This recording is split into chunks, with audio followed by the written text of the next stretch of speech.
مرد کے لیے، یہ سب نے میرے کتاب میں موجود ہے کہ ایک مرد جو ہے وہ صرف ایک حالت میں اسے نماز معاف ہے۔ وہ کون سی حالت ہے بھلا؟ کہ وہ بندہ آج اسی وقت اگر بے ہوش ہو جائے اور اسے بے ہوشی میں 6 نمازوں کا وقت گزر جائے، یعنی آج ظہر ٹائم بے ہوش ہوا ابھی اس وقت، تو کل مغرب کے وقت ہوش آیا ہے، یہ 6 نمازوں کا وقت گزر گیا،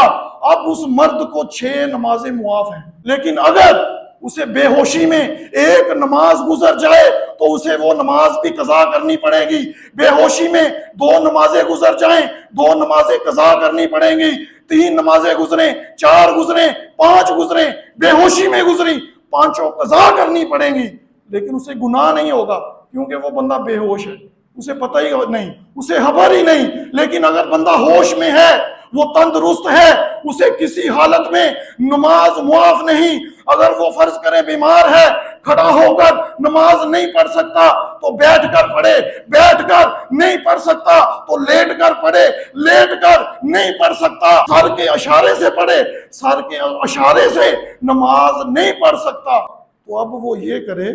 کہ جو ہی تندرست ہو تو یہ جو نمازیں ہیں ان کو قضا کرے۔ نماز پھر بھی معاف نہیں ہوئی،